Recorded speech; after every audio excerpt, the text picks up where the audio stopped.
for the Super Bowl. Figure Tampa's going to play it at home this year. Hey, Chief. You're going to be the most disillusioned person I know. I can't hear you. Hey, Mike, I offered him a discount if you pay me the money up front, part of the bet being over, but he didn't take it. Yep. John, why don't you come up here? You So got that one. We don't have to slam sell dunk. for discount. You're stealing money from a, pardon my expression, a sucker on this one. I think so. Let me show you. Just, How can we get hurt on the first play of the second quarter of the first game? I don't know. We don't need Gronk.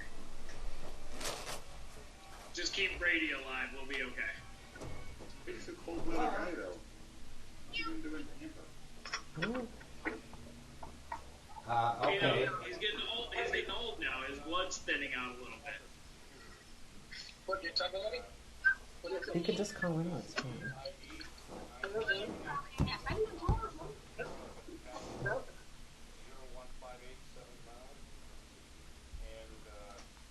There's another guy who's going to be disappointed. All right, hold on. Let me put Kim on. She's more attuned to this than I am.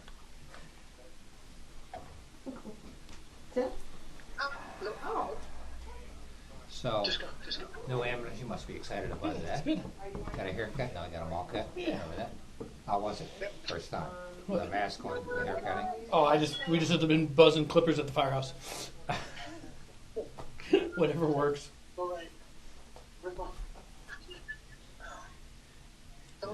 Did we return the other ambulance to Enfield? Yes. Just in time, the day we returned it, they had 3 of their trucks break down. Don't they have preventive maintenance on those? They just One of those things. Murphy's Law. Jeez. We called them up in the morning and said, we'll bring it back this afternoon. We're going to clean it for you first, and we'll bring it back this afternoon. At 10 o'clock in the morning, they called me back and said, yeah, can you bring it over now? I don't care if it's clean or not. We said 3 trucks break down. So we finished cleaning it and brought it back. You saw this thing with Emily. It's getting out of hand. Just put, I didn't want to overstep my bounds. No, that's fine. I mean, we're not going to do that. The government should be involved in everything according to these people.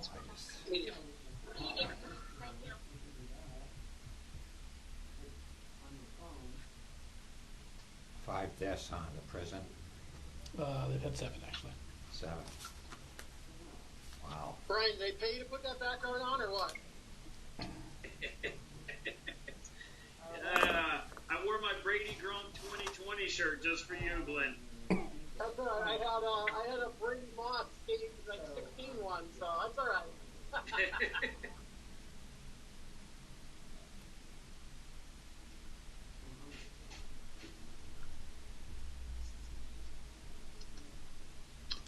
'We're trying to get Tim Keeney hooked up. He's having trouble. Kim's on the phone with him.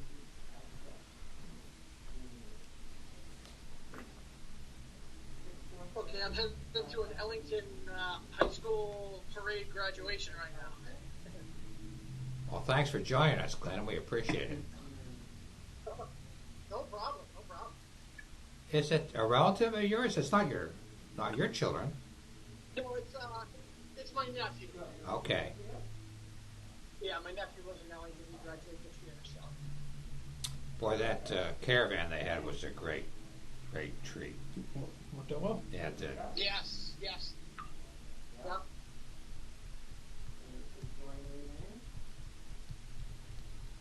We just can't let Yost navigate next year. Well, he took the wrong way. Yeah, he missed the first turn.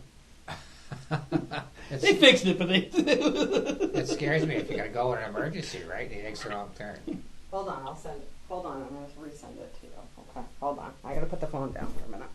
I just Stand received by. an email from OPM, and it says that it's suspected spam, if you can believe it, from the state.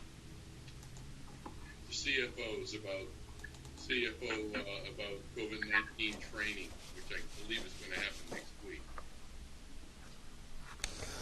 Suspected spam. I love it.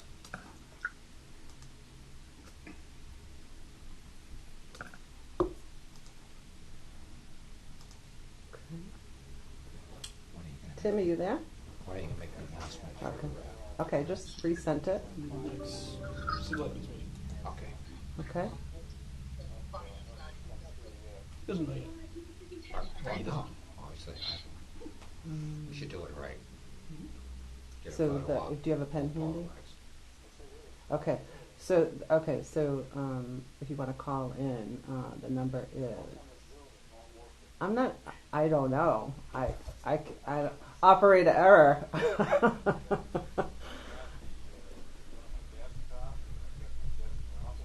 Yeah. Yeah. Yeah. Okay. So the meeting ID is 833-6894-3068. 3068. Yeah. And then the password is. Oh, I don't know. I have no idea what you're talking about. So. You know, at the So did house you on receive Maple it Street, yet? I put a handicap ramp in. That's all been approved, signed off. Handicap bathroom, rebuilt, all approved, signed off.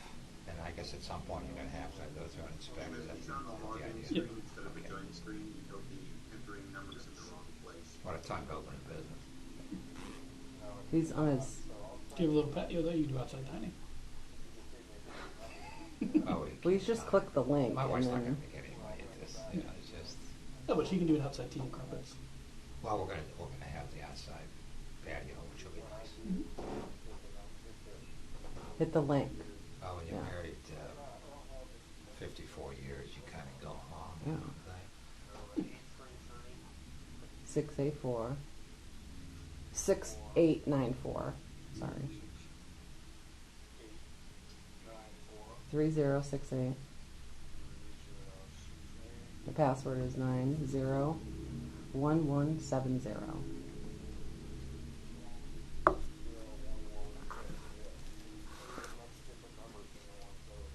Well, that was probably a different meeting, that's why. So, if you want to just call in.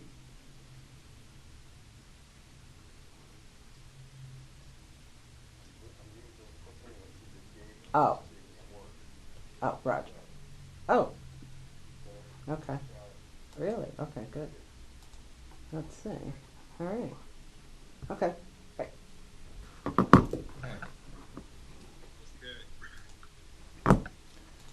Hold on. All right. How do I do this? I'm so sorry. I don't know why I didn't have those numbers, but Okay. I like your backdrop. Yeah, we're coming to you from the Bahamas, Tim. So, Could have fooled me. All right. I don't know how to do this, but we're good to go. So, do you? Okay. okay, is everybody going to Yeah. come up? Yeah. Just they can hear you. Okay, welcome everyone. Present we have Tim Petrikis and Tim Keeney, the Selectmen, Mike Marinaccio, our Chief Financial Officer, Brian Wissinger, our Assistant Finance Director, Chief John Roach, Glenn Reynolds, our Emergency Management Director, and Kim LaFleur, our Operations Director. First item on the agenda is the COVID-19 update, and I'll turn it over to the Chief, and I'll fill in the details after that. All right, so I like the background. Things seem to be leveling out here in Summers. We still have one or two cases getting added every day, but it's not like when we had the large surges before. At the prisons, the prison dedicated COVID wing headcount has gone down significantly, and our related calls to the prisons as well in the last week or so have also gone down, which is a good thing. We do have our new third ambulance in service, so that's up and running. We have returned the Enfield ambulance. So we do have 3 ambulances in service right now for when we do hit calls or spikes or demands, things like that. So we're pretty well situated right now. Again, our staffing, some of our demands, and some of that's leveled out the last week or so. And again, we're kind of adjusting resources as needed. So that's basically what we got for in town. Okay, Well, that's turn good. it over. It's doing good. Thank you, John. I'll fill in the rest of the details. The state numbers are as follows. Connecticut now has the fewest COVID cases in the last 2 months. 274,396 tests have been performed with a positive infection rate of approximately 2%. Hospitalizations have declined by 80% since April. Total state deaths, unfortunately, are 3,989. The summer's numbers are 297 total positive cases, 37 active and probable in summers. Unfortunately, 1 death of a senior citizen. The balance of these are 260 are in the prisons with 7 deaths. Is that correct, John? That's correct. So we're currently in phase 1, following the governor's executive orders, with loosening of restrictions probably after the June 20th phase 2 date. Gatherings of 10 people indoors and 25 people outdoors. Town hall will continue to be restricted and by appointment only, with all safety measures being implemented. For example, shields, mask, cleaning, sanitation, by department and the responsible people by building. Employees will continue to work remotely from home, and to date, town operations have adjusted and are working without major issues or problems. In summary, all data points indicate that we have successfully mitigated and controlled the spread of the virus, but as John indicates, precaution is still a watchword. It appears now that we'll see what happens in the fall if this thing reinvents itself. Any questions or issues as it relates to the COVID-19 update? Any idea what's going on with the schools? Yes, so we received information they're going to have apparently summer school. As it stands right now, they're looking at different options as it relates to the fall term. They're probably looking at splitting the students, like from A to J one day and from J to the Z the next day, and taking all the precautionary measures in terms of distancing and sanitation procedures, etc. But they haven't firmed that up yet, Tim. They're still waiting for guidelines from the governor. But as it stands right now, it appears to be a go in terms of the school starting in September. And needless to say, there's a lot of local interest. Yeah, in fact, I think Brian Sepla has put some information out in terms of his website. So I just got some information today regarding that, so I'm sure that'll be sent out shortly. But also, I could jump in real quick, give you a financial update on the COVID in Summers as well. I reached out to Bill Boutwell earlier this week to get an idea of where their spending stands as far as COVID-19 related expenses. As of now, the Board of Education has $140,000 in COVID-related expenses. Wow. They're anticipating an additional unbudgeted expenses in 2021, driven by the Public Health and State Department of Education guidelines. From the town side, labor not included, because we're not sure what's going to happen with labor. Supplies and materials are just over $23,000 at this point for COVID-19 related expenses as well. So total, we're at 163 for town and Board of Ed combined. I think we're going to start to see a downturn on a slope downward on our side as far as spending related. We, not having to buy PPE all the time and so forth as the cases begin to level out. I think we'll see a little bit of decline on our side, with the school going to see an uptick with needing items for social distancing and so forth in the classrooms. So 75% of that is reimbursable? As of now, the town side is. I have been searching and emailing people at the state, trying to find out on the Board of Education side what is going to go, because they are not part of the FEMA grants at this time. FEMA was looking to create a separate educational recovery grant, and I have yet to find any information on that. I'm sure Bill is researching it as much as I am as well. So as of now, 75% of the $23,000 is reimbursable. What's the difference between COVID expenses for the schools versus the town? I mean, I just don't get that. You know, it's a good question, and one that no one at the state has been able to answer for me, except that the Board of Education and their expenses are not included in the federal relief grants. So this 163 is in this year's budget, correct? It is all landing in this year's budget right now, yes. And we have no indication yet for next fiscal year in terms of what those expenses will be. How soon can we get some definitive information on the reimbursement from the school side? As soon as the federal government decides to give us some guidance on it. As of now, it's waiting on FEMA to determine what they're going to do for us. Okay. Also related to COVID, do you want Glenn's got what he's doing with Yeah, the I'm businesses? sorry, Glenn. We didn't mean to ignore you. Are you on the line? Glenn? Yes, sir. Okay. Yep, I'm here. Yep. Any update from your side of things? Just a little bit off what the two said about the numbers.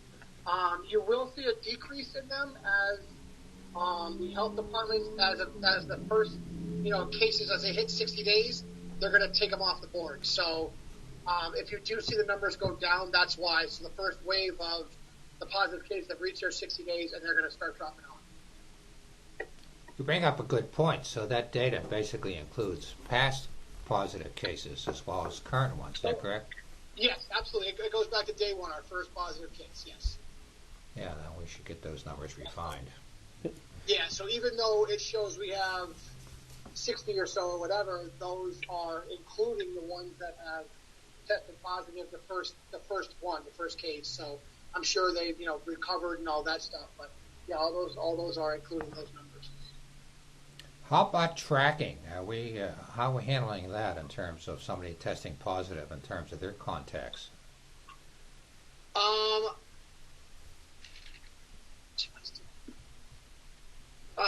As far as that's a new thing coming out now, I'm not 100% sure exactly how it's going. I know they're going to do.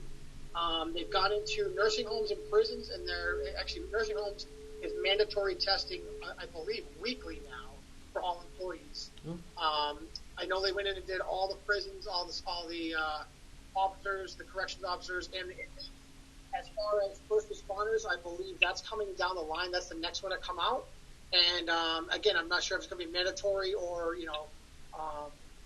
voluntary for each person. But as far as tracing, I'm not exactly sure how they're doing that right now. So how often would the testing be? Weekly. Weekly, okay. That I don't know. So like the nursing homes, they're doing it weekly. I'm not sure how often they're going to do it. If they're, that's going to be an exorbitant amount of tests if you're testing all first responders on a weekly basis. So I'm not exactly sure. I'm sure there's going to be more guidance coming out on that. I believe I just recently heard earlier in the week that the state has had many problems with their contract tracing program, and they're basically deferring to local communities to have that responsibility, and it's supposed to be primarily the health element of the local community. So it's something that we need to anticipate and try to come up with a program. Right.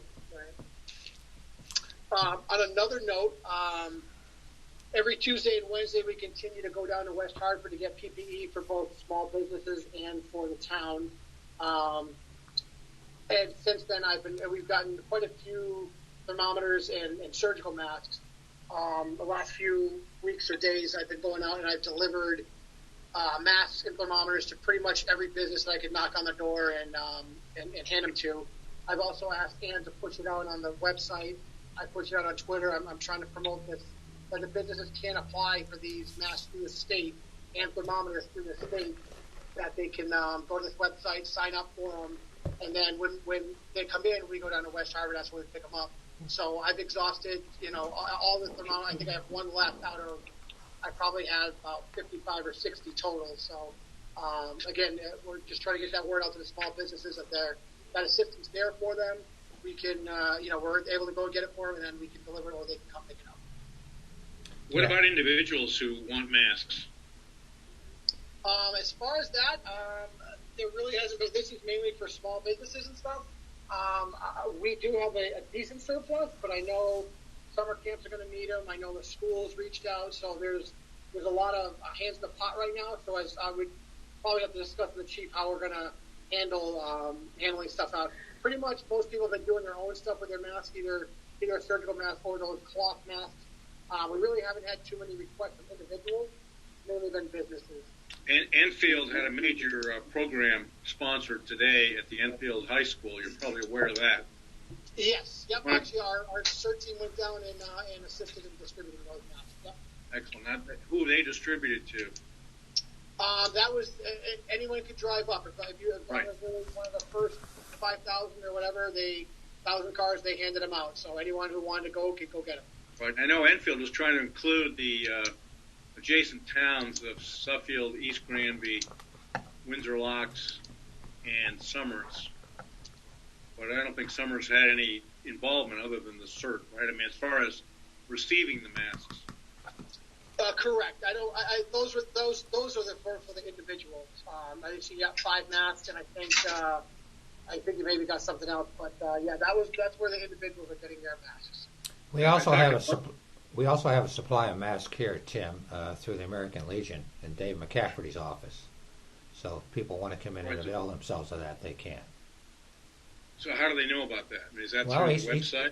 He's publicized it. It was in the Summers Connect. In the Summers Connect magazine, on our which website. went to every household in Summers as well as on our website. So these are nice masks that have been sewn by half a dozen ladies. And we just talked about that. And they're available free of charge. They're quite nice, actually, and substantial. So if you know some people that need those, just tell them to come in, and we'll be glad to pass them on to them. Okay, and he's open 9 hours a day. Is that it? Well, whenever he's there, or he can call me, and I'll make sure I get them for him. I'm generally here. When are people at town hall to pick them up? I mean, people know about. I mean, I just don't understand how the word gets out. How people know about this. Well, his phone number is listed on the website. So yeah, Kim can comment, but basically we publicize this, and if in fact they need them, they can make an appointment to come in and get them, and we'll be glad to pass them out. right. I've taken phone calls. A lot of it is word of mouth also. Like I know there's a lot of some of the smaller specialty shops in town are making them, and it's just basically word of mouth. People see them, they're there, and they tell a friend, they tell a friend, they tell a friend, that type of thing. As far as those cloth masks, that's how I know a lot of people are hearing about them also. Yeah, and the fire department got some donation as well. Those were given to social services, and they were reaching out through when they were doing their outreach efforts, Meals on Wheels, Senior Center was doing calls. Sorry. So I know the fire department got some donated from the Nutmeg neighborhood as well, Summers Village. They had a group that made quite a few. We donated those. We handed those over to the social services.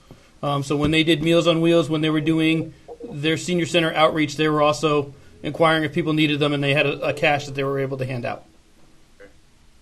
So we have been trying to get the word out. Great.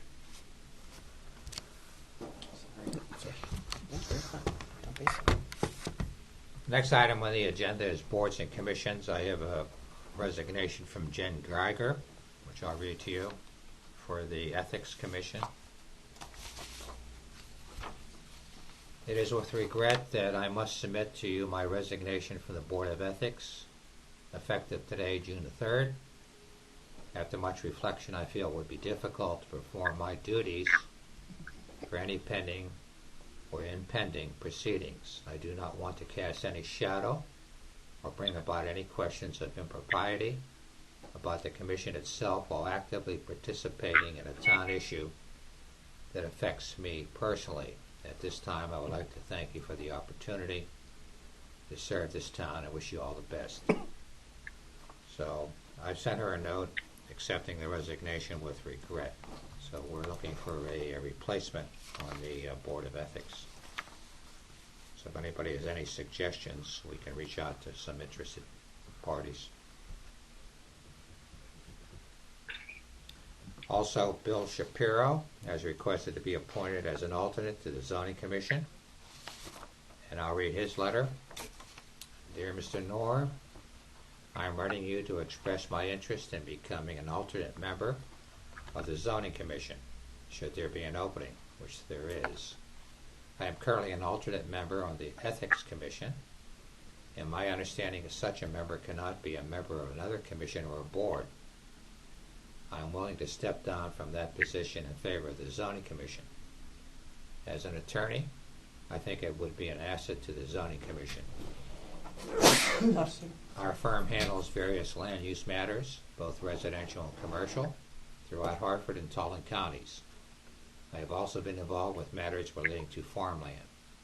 In 2018, I was involved in negotiations with the state of Connecticut regarding the sale of development rights for farmland in Rocky Hill.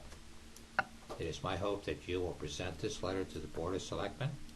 Should you have any questions, please do not hesitate to contact me. And lastly, Dory Bynek has requested to be appointed to the Cultural Commission. So at this stage of the game, accepting the resignation of Jen Greiger, which we've discussed, and everybody's opinion and discussion on Ben Schapiro to be appointed as an alternate to the Zoning Commission. It's my understanding also, Tim, that he can be appointed to both the Ethics Commission and the Zoning Commission. He can be a member of both boards. Is that correct? I don't know that. I'm not aware that he cannot be, other than what he states. I don't know. Yeah.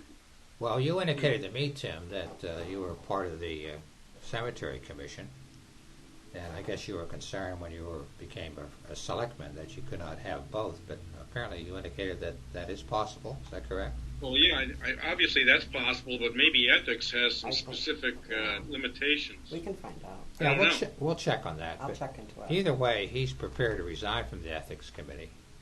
Yeah, I think Bill Schapiro would be an excellent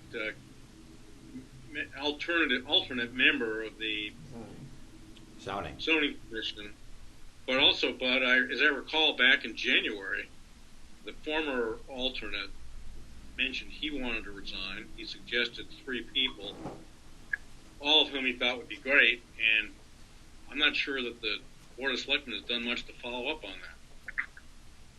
That was Mr. Smith, right? Yes.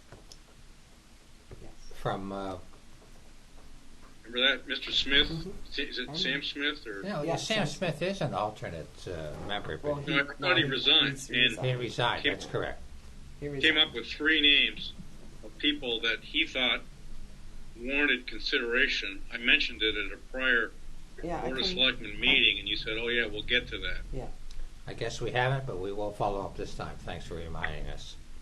So at this stage, we're looking at appointing Bill Schapiro. Any additional discussion or recommendations or criticisms? Tim? Make a motion that we accept Bill Shapiro's petition to be an alternate member of the Zoning Commission. Okay. For the purposes of discussion, I'll second it. Okay. All in favor? No, we gotta have discussion before we vote. Discussion. I'm sorry, Tim. You're the Robert's Rule of Order member. Discussion. What I would like is some clarity as to whether or not someone can serve on 2 commissions. It sounds like that's not clear this evening. It's not clear. We will find out. I know that Ann Levesque serves on at least 2, maybe 3. So in my mind, it's an open question, so in good conscience, I can't vote yes until it's clear. Yeah, I think the key thing here is the Ethics Commission in terms of conflict. So we'll check with Carl on this and get a ruling. In Bill's petition, he has stated that if it's a problem, he'll resign from ethics. So it doesn't bar us from going forward tonight supporting his application. Well, I'm not opposed to supporting it, but if that's the case, I'd like him to resign first. We could vote on the resignation and then vote on the future appointment. But I'm not ready to do that tonight. There's not enough information for me to support it. Okay. I'll reach out to Carl, and I'll find out specifically whether or not he can have Thanks, John. Appreciate it. positions on 2 different committees. But I think the zoning commission's been going now since January without an alternate, and I think it's important with all the activities they have going on that they have somebody sitting on the sidelines as an alternate. Well, I don't disagree, but coming to this meeting, it would have been good to have that information so we could vote with some confidence. But I don't have that confidence tonight, so I'm suggesting we table it until we have it cleared. All right, Tim, I'll reach out to Carl, as I mentioned, and I'll let everybody know via email. And then we can discuss the appointment of Bill Schapiro once we find out if he actually is resigning. Okay? Yeah, and if it does require a resignation, I'd like to vote on the resignation first and then vote on a future appointment so that we're not failing to cross a T or dot an I. Okay. We'll follow up on that. The other item is Dory Bynack for the Cultural Committee.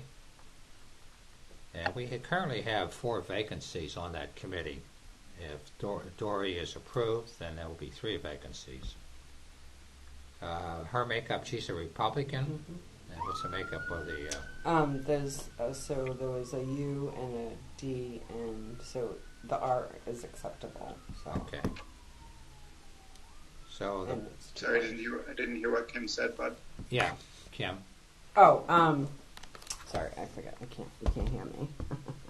So Dorothy is an R. The 2 resignations that we got from Sandra, she's a U, and Catherine was a D, and then I believe there was an R and a D. So this is acceptable. So in other words, okay.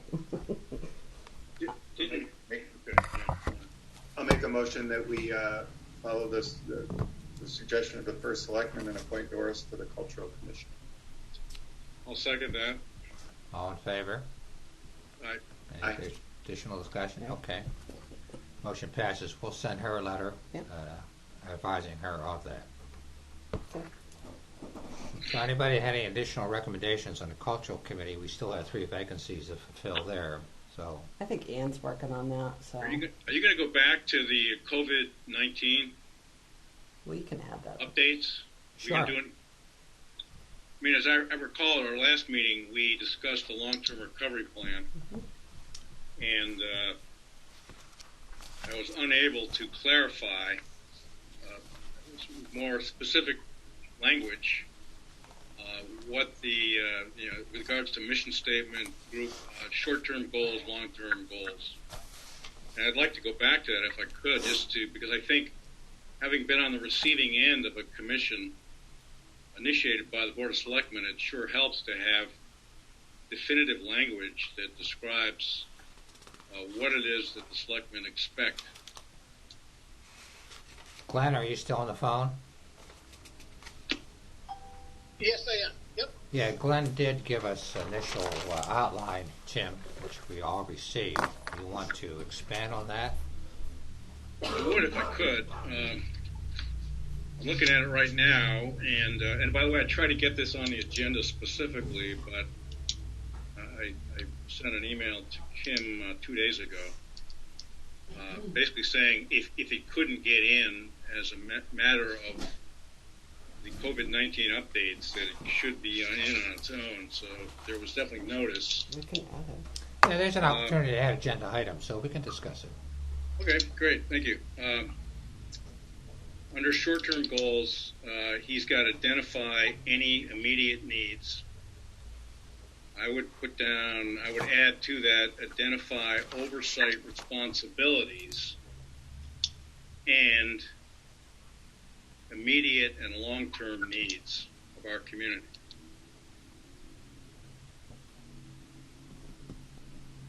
Okay. And then after that, I would also identify applicable rules and responsibilities, i.e., who's responsible to do what.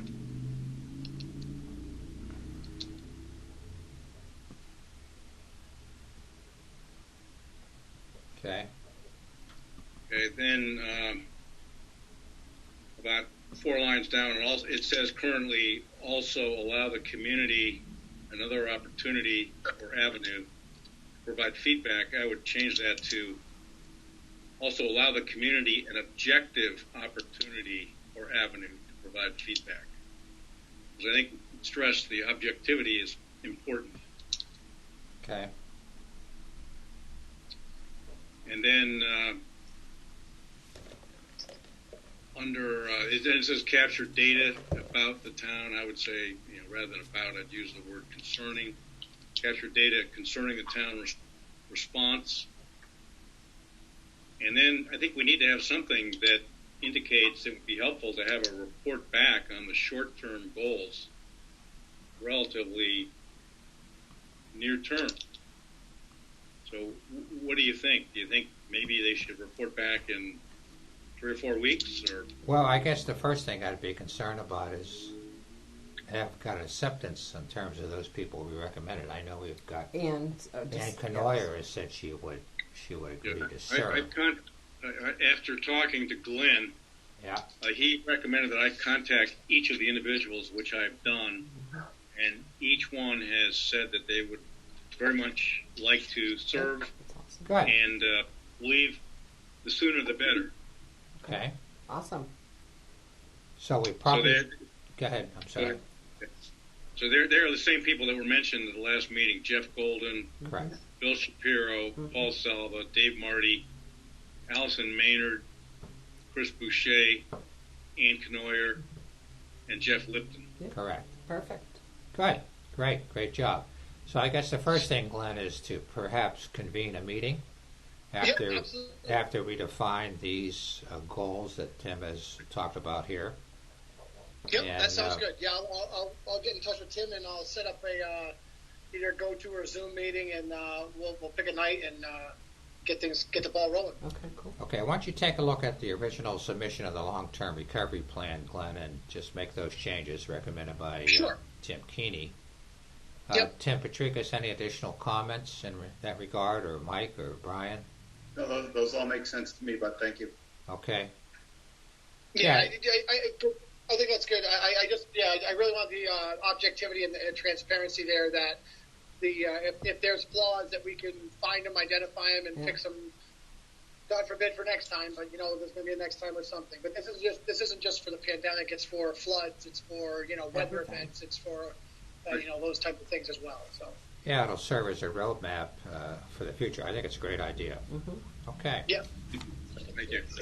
So you'll get back to the board then, Glenn, in terms of these revisions, and then let us know when you want to set up this meeting so we can get this thing. Very good. Yeah, I'll get in touch with Tim tomorrow, and I'll try to get something scheduled for either early or mid next week. Okay, great. All right, Thank you. The next item is the transfer, and I'd like to turn this over to Brian. Basically, we're talking about transferring from existing departments under budget approximately $66,000 to cover the Phase 3 environmental study for the proposed Summersville mill, but I'll let Brian give you the details. Brian? Right, so what we are requesting is to transfer monies into the land use professional services account to cover the expenses associated with the Phase 3 environmental study. There's currently a little over $9,000 in that account, so $57,000 will get it up above the 66, which is what we've been told the Phase 3 study will cost. So the accounts that we're transferring from, state police is the first one.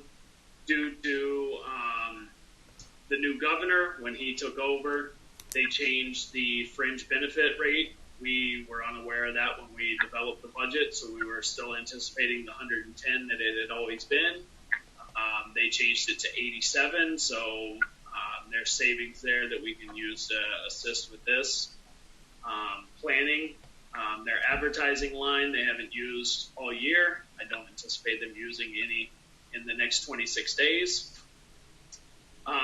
Elections temporary, since we did not have a referendum this year, we did not have poll workers to pay for that referendum, so we have monies left over there. Public Works overtime and Public Works part-time temporary, since we were fortunate to have a mild winter. We have quite a bit of money's left over in those accounts. I don't anticipate Public Works spending $16,000 of overtime in the next 26 days or $10,000 in their part-time temporary salaries in the next 26 days. So those 5 line items together equal to $57,000 that we would be requesting to transfer to professional services. Discussion? I'd just like to add, thank you, Bud, that before you spend this town money, I recall when I served on the Somersville Mill Commission and chaired the environmental cleanup part of it, that the Phase 3 studies could be paid for by the state. Right. And at that time, I was trying to encourage that the town follow up with that, and the response was, gee, we can't do that until we know what's going to be built there, because you don't know what's going to be needed. For what kind of use you need to have, because the use determines the standards for the Phase 3. So I think there's money out there to be had if the town were aggressive in going and investigating how to get it. Yeah, I'd like to echo Tim on that. I looked at our notes. I reached out to a couple of the members that I served with, and it's our collective opinion that Phase 3 might be necessary if there's going to be a residential development or something that's got a lot of residential population on it. And there was deep money available for that. And I guess, on top of that, my concern is we've gone ahead and authorized the budget without a referendum. It might be wise for us to take these savings and actually really save them, put them back into the town general fund, and if we get a purchase order with a condition on it that says, you guys provide us with a Phase 3 and we'll come forward or reimburse you, I'd be more comfortable. But I'm not comfortable spending town money. If we've got budget savings, it's not a real savings if we spend it elsewhere. Let's actually save the savings. Yeah, the money could either come from DEEP or from EDC. I think you need to check both of those. Yeah, good point. My concern was timing. Okay, now I guess the question I have is if we spend this money, can we get reimbursed after the fact from DEEP or DEC? What's the timing pressure, Bud? Pardon me? What is the timing pressure? Timing pressure is we have this new developer that basically wants to go to the financing sources by, I think it's November, right, Mike, of this year? Yeah, And, yes, it is a timing issue. So I guess, my experience on this board is we've been promised a lot by developers, from gas lines to power plants to, condo developments to everything. I think if there's a bona fide signed purchase agreement on the table that says you guys do this and we'll come forward or reimburse you for your expenses, I'd be okay. But to put our money out there on the hope that somebody's really going to come through and do something, I think that's putting too much public money at risk. Well, I think you blow this thing right out of the water by not doing this study right now, so that the agreement with the developer will not get signed, because this is a condition of that. You can talk to Carl about that if you'd like, but that's my interpretation. What if we tell the developer that we'll be responsible for the Phase 3 study as a condition? Well, I'm on the opposite side, but I'm fine paying for it if they actually develop something. I'd like to see them give us a bond that says if they don't go forward, we get our $66,000 back from them. But why do I have to put my money out on a hope that they're actually going to come through and develop something? My experience on this board has been we've been promised a lot by developers and nothing has come to fruition except for the henny penny. Short of that, nothing's been built. And I'm concerned that we're being put up against the wall here on this phase right now. Say either we fund Phase 3 now or the whole thing gets blown up. My concern is there's probably 4 or 5 or 6 issues that I have with this developer that I'll guarantee every single one of them I'm going to get that kind of response. If you don't agree now, it's going to get blown up. So I think we need to be much more involved as a board of selectmen and not just push back until the last minute and then told, oh, if you don't agree with this, it's gone.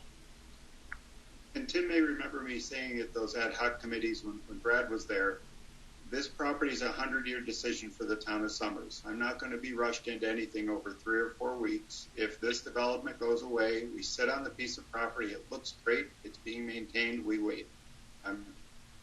Mike, what's your opinion about using this as a condition of negotiations with this proposed developer, saying in effect, as Tim Petrikis has Need to be indicated? pushed by anybody. I think everything's on the table. I think it's wide open. I think anything can be done. And just to chime in, I said 2 years ago you needed to have a phase 3 and was given pushback by a number of internal sources in the town about it, and it never occurred. So I just wanted to my part of the deal here too. This should have been done. It should have been a non-issue at this point. So now it's left us in a position where we have to scramble around the last minute. It's not a good position to be in. I agree. It was at least 2 years ago that I said, hey, we can get a phase 3 done for free. Yep. It'll pay for it. And I was pushed back and said, well, way too premature, blah, blah, blah. Okay. I have those notes. I'll support Tim on that. He did make that recommendation. I think it was November of 17, if I remember my notes correctly, Tim. All right. As far as I'm concerned, we can make this part of our negotiation with this proposed developer. And my concern is that we spent a lot of time and effort with KCG, and they backed out. So to your point, Tim, yes, I mean, we get a lot of promises, but proof of the pudding's in the eating here. So we have another willing developer, and they've raised the issue about phase 3, and we can make that as part of our discussion and our negotiation ploy. That's my feeling. Mike, you want to jump in here on this? Yeah, no, I agree with that. Let's try that tack. I mean, there are other issues about capacity of the water treatment facility that has been an issue since 1987. You're talking about the not the water treatment. Yeah, water treatment. We have sufficient capacity for this development, whether it's KCG or SCG. But back in 1987, the town's position was if a developer was going to come in and use up all the existing capacity, they needed to provide additional capacity to allow for additional development and not just suck up whatever is there. They will not use the addition. They will not use all that capacity. Okay, we've gone through those numbers with Steve. There is sufficient capacity to handle whatever the development will be in the mill. And there will be paid the appropriate connection fee for that capacity. They're not being absolved of that. Right. The question is, what capacity is left for additional development after the fact? Well, we currently have, I think, a utilization of about 46%. I don't have the numbers in front of me, Tim, but it's not going to add significantly. I think it's in the 20s, so you're probably in the 60 range, but I can get that information. Okay, again, this has just been a long-standing issue, and all of a sudden, again, it gets something that we really haven't discussed as a Board of Selectmen. Well, this thing is just basically, we intend to have an executive session to discuss all of these aspects, as I mentioned previously. And unfortunately, this thing has come up at the last minute. But I agree with Tim Petrikis. I think we can negotiate this portion and make it a quid pro quo as it relates to the $66,000 in the Phase 3. And use that as part of our negotiating strategy. Plus, we also have, as Mike indicated, the connection fees that Hazardville Water, which is about $500,000, Mike? $5,000 per unit, depending on how many units. Right now, it's between 66 and 70 units they're proposing. So, and then there'll be annual fees on top of that. So, right. And we discussed that, and they didn't blink an eye when we were talking to Steve Jacobs and them about this. So they're willing to pay. Yeah, I personally don't think there'll be an issue, Tim regarding the 66K, given the fact that they're hot to trot on this. But there might be some other issues as well, like a walking bridge that we'd like to have them provide for the town. Yeah, that's all part of our negotiation strategy, which we'll discuss when we get together as a board. I think the first thing we have to do is get an inclusive developer agreement, which Carl is finishing up right now. And then we can talk about the pilot. We can talk about what we want to add to this. We can talk about our negotiation strategy as it relates to the Phase 3 and what other aspects associated with what we want to include in that. needless to say, there are a lot of open issues that need to be negotiated. Okay. So we'll table this, and I'll reach out to the developer as part of our negotiating strategy, and we'll discuss that with the board prior to us making any commitments.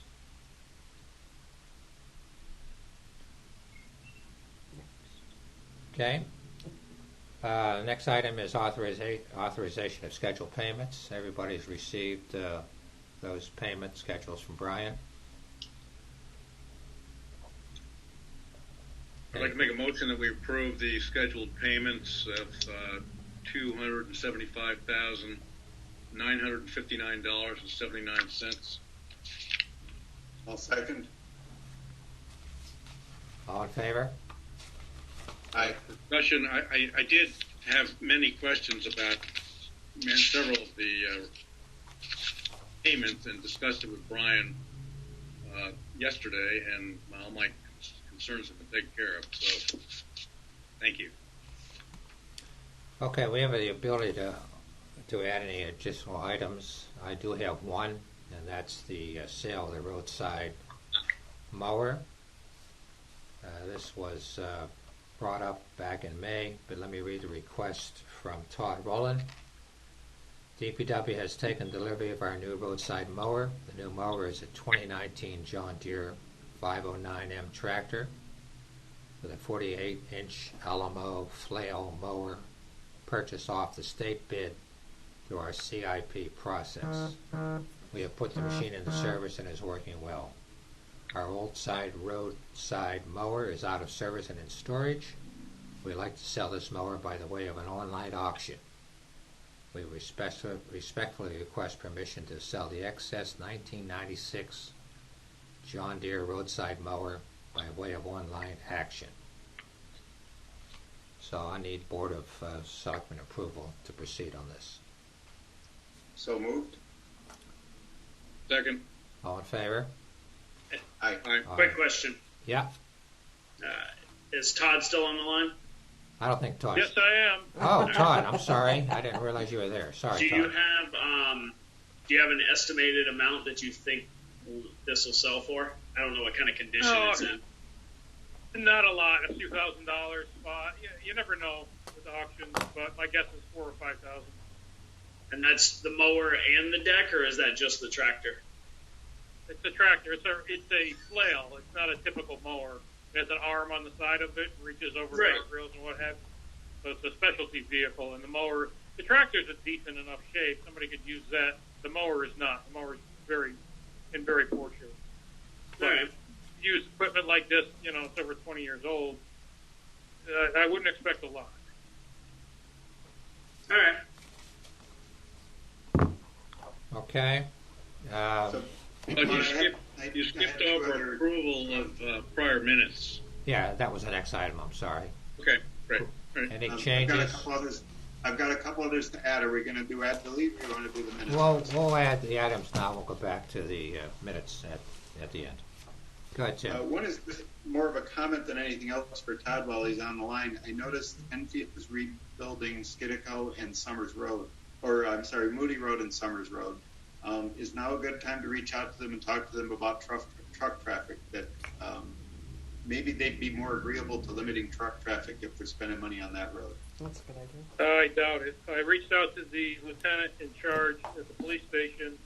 He said it's dead on arrival. They have no interest in eliminating truck traffic there or on Georgeford Road, which is our side of the other one, because if they do it there, they're going to have to do it in all the neighborhoods, and they get requests all the time to limit truck traffic, and they would have to have some very compelling reason to do it. And frankly, they have a lot of commercial interests on that side of town that they would be upsetting. Okay, thanks. Just thought I'd ask. It comes up every 5 years, and I reach out to them, and it's always the same answer. Yep. And secondly, Bud, we've highlighted roughly $57,000 of unspent money that can be reallocated. I'd like to make a motion that we encourage every town department to be judicious in its spending and return that to the fund balance this year. So we've got a little cushion for next year. Yeah, we have reached out to all department directors, and they've been very judicious on that. We're actually looking at returning some funds to the general fund at the end of this budget year, but I don't think we have the numbers firmed up yet, do we, Mike or Brian? Yeah, we're just estimated. We're just estimating right now what around 500,000 most likely.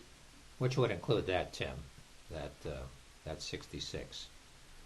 And we're also, that includes the department, that includes the schools also. It's about $250,000, I think, from the schools, roughly. Yeah, I just know typically, departments will try to spend down what they can for all the right reasons. No. I can tell you, since I've taken this position, we don't do that. No. Okay? If it's in the budget and it's not spent, it goes back to the general fund. We don't attempt to open the floodgates and spend so we exhaust that. Okay. So we're not doing that.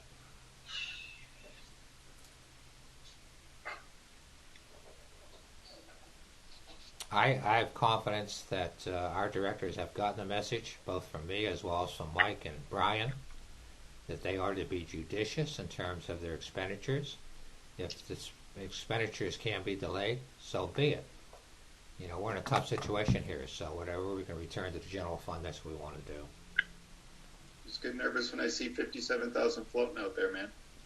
Well, I tell you, as Brian has indicated, we didn't anticipate a mild winter. We didn't anticipate the governor changing the rate of back charge from 110 to 85% for the state police. So, we budgeted based upon the information we had at that time. No, and I think, we stated their savings, and they will be savings when it's actually saved, not reallocated. Correct. So as long as we're all on the same page, I'm good. Right. You know as well as I do, Tim, in terms of zero-based budgeting. Just because it's been budgeted doesn't say you spend it. Exactly. All right, thank you. Okay, all right. The final item is the approval of the minutes, which you received. There are a couple changes that I saw. Where do you want to start? Which one do you want to start with first? Well, start with the first one dated March 5th. Start with the March 5. Yeah. There's an item that needs to be corrected under minutes for approval, where it was put down twice that it was seconded by Mr. Keeney. Oh, okay. Sorry. Okay. See that? Yep. We did see it. Okay. Thank you. That's the only one I have on that. Okay. April 16th. April 16th, these are small items, but under discussion with CFO and tax collector, I would capitalize the A in August. Right. Oh, sorry. I'd put a dollar sign before 13K, 2 lines below that. Yeah. At the bottom of the page, the title is Opportunity to Add Agenda Items, and then it says Mr. Patrick has asked on behalf of Ann Levesque regarding the Cultural Commission Summer's Concert Series. What was it's not clear what was asked. Oh, sorry. She was asked whether or not they could proceed with scheduling the concert series, and I basically... Right, but you should state in there what it was, so at least you know what the substance of the ask was. Roger. Okay. Yeah, I followed up with them based upon everybody's recommendation in terms of giving her guidelines. Yeah. Right. And then on the second page of that, it mentions... I made a comment about the census. Just curious what happened to that in the it was in the most recent Summer's magazine. It was in there. It was in there. I think the numbers that I saw, if I were correct, I think there was over high 60% return in terms of census data. But I think that was nationally. I'm not sure it was in Summers. Was there an article in that magazine on census? I mean, the whole idea was to remind people how important it is. There was, yeah. I didn't see it. Okay? Wow. I didn't see it. Did you get it? Yeah, we had it in there, Tim. Encourage people to fill out the census. Next meeting is April 22nd. Yeah. No recommended changes there. It looks good. Next meeting is May 5th. You should probably third of the way down. It says Mr. Yeah, I know. I forgot. Mr. made a motion. Yep. Got that one? Yeah, I got we, that. we picked that up. Ah, fine. Okay. That's it for that meeting. No. May 7th. There's a bunch of them. Third paragraph down. First Selectmen's update. Yeah. And it says, at the end of that line, it says COVID-19 status in Summers. Yeah. Next line down, it's and next paragraph down, it says consideration of current advantages of bonding and restructuring debt. Should either have them both capitalized or both small letters. Yes, sir.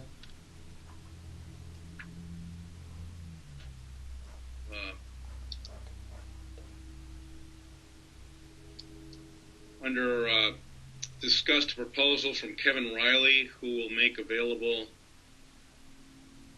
7 acres. You just need a space there. Mm-hmm. That's all I have for that one. Okay. May 21st. Under continued discussion to form a committee to investigate and report on the local pandemic response. After just Jeff Golden's name, I'd put a dash rather than a comma because it's unclear whether that's an additional person or not. The Assistant Enfield Police Chief. Oh, okay.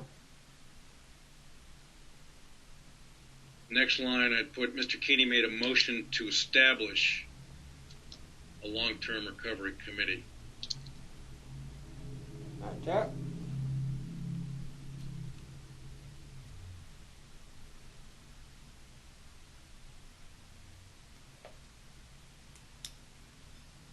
And then just the bottom where Mr. Patricus made a motion to authorize First Selectman Knorr to sign, and you got $79K per year. I'd put a dollar sign in front of that.